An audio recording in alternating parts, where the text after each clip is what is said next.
Isang oras na akong nagtatanong sa mga tala. Isang oras na rin akong naghihintay, ngunit wala pa rin akong natatanggap na kasagutan. Minsan naiisip ko, bakit kaya ang ibang tao ay ganito?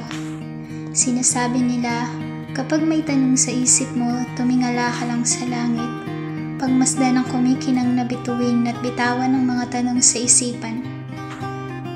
Totoo kayang may sagot? O ito lang ang paraan para gumaan ang pakiramdam, para maramdaman na minsan ka ring pinakinggan dahil lang totoo, pinadala mo lang sa hangin ang iyong mga isipin at walang kasiguraduhan kung ito ay sasagutin. Minsan naiisip ko, paano kaya napapanatag ang mga tao? Paano kaya nila hinahayaan ang mga bagay-bagay na dumaan? Paano kaya nila natatanggap ang lahat na sa kabila ng bigat ay nagagawa pa rin nilang humalakhak? Nakakatuwang pagmasdan, kahit ang mga matatandang kinalimutan na ng anak ay nakukuha pa rin ng magmahal, maghintay at magpatuloy sa buhay.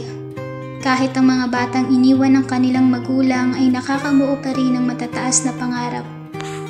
Paano kaya nila nagagawa ang mga ito? Ako, paano ako? Minsan binalikan ko kung paano ako nagsimula, kung paano tinanim ang mga pangarap at kung paano ako nananabik na ito ay maganap. Pero hindi ganun kadali ang lahat, kasi minsan darating pa sa buhay natin ang mga hadlang, ang mga taong pwedeng maging sagabal sa mga plano natin at balak.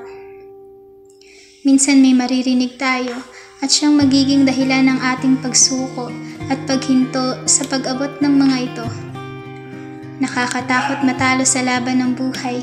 Nakakatakot hindi maabot ang kanilang pamantayan. Nakakatakot ang mahusgahan ng mga matang palaging naghahanap ng iyong kamalian. Nakakatakot ang maiwan sa sistema ng mundong akala mo ay nagkakarerahan.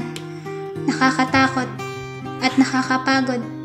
Pero mas nakakatakot kapag nawala na tayo ng pangarap, kapag hindi na tayo nakausad, kapag tumingin tayo sa salamin at nakita nating walang pagbabago, walang paglago at walang pagtayo mula sa pagkadapa, pagbagsak at pagwasak galing sa ibang tao. Naiintindihan ko. Minsan mahirap talagang harapin ang totoo, pero hindi ibig sabihin nito na hanggang dito lang tayo. Hindi pwedeng hanggang dito na lang ang ating laban. Hindi pwedeng maubos ang oras na hindi man lang natin sinubukang sumugal. Alam kong hindi madali ang magtiwala, pero susuko ka na lang ba na walang kahit isang hakbang na ginagawa? Pag-isipan mo. Alam kong masakit pa sa ngayon at hindi ganun kabilis ang paghilom. Hindi kita minamadali, pero subukan mong muli. Halika, tumayo ka.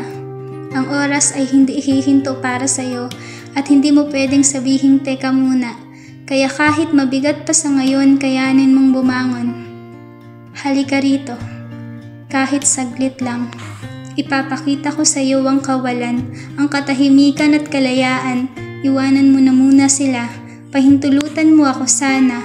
Ipapakita ko sa iyo ang bagong umaga, ang panibagong umaga na may pag-asa. Hindi ka kasi nag-iisa. At kahit ako, alam kong palagi akong may kasama. Hindi mo siya makikita, pero mararamdaman mong nandyan siya. Siya ang aking liwanag sa dilim. Siya ang aking mapa kapag naliligaw na. Siya ang aking kaibigan na kahit anong aking sabihin ay hindi ako huhusgahan. Kaya Sinta, halika. Isumbong natin sila sa kanya. Sabihin mo lahat ang iyong pangamba. Sabihin mo lahat ang iyong tampo sa mundo. Sabihin mo. At sigurado akong maririnig ka nito. Hindi siya tulad ng tala na kapag tinanong mo ay hindi ka kayang sagutin. Dahil kapag sa kanya ka humiling, hindi ka niya bibiguin. Siguro sa ngayon ay wala pa. Pero hindi naman ibig sabihin na wala talaga. Magtiwala ka. Hindi natatapos ang lahat dito. Mayroong magandang bukas ang naghihintay sa'yo kaya kailangan mong tumayo. Hindi lang para sa sarili mo kundi para rin sa mga taong nagmamahal sa'yo. Umaasa sa'yo at naniniwala sa'yo. Usad na, habang may oras pa, hindi natin masasabi ang panahon. Baka bukas ay wala ng pagkakataon. Habang kaya mo pang igalaw ang katawan, huwag kang tumigil sa paghakbang. Oo, mahirap maabot ang tagumpay, pero kung sisimulan mo ngayon, sigurado akong may makikita kang pag-usad. Maaaring malayo pa, pero alam nating malayo na. Kaya humawa ka sa aking kamay, sabay tayong muling mangarap. Hindi porket iniwan ka niya ay magpapaiwan ka na rin sa iba. Hindi ko sinasabing magmadali ka. Hindi ko rin sinasabing kailangang mauna ka. Ang akin lang, huwag mong hayaang maiwan ka ng mundo dahil lang iniwan ka ng taong mahal mo. Gumising ka.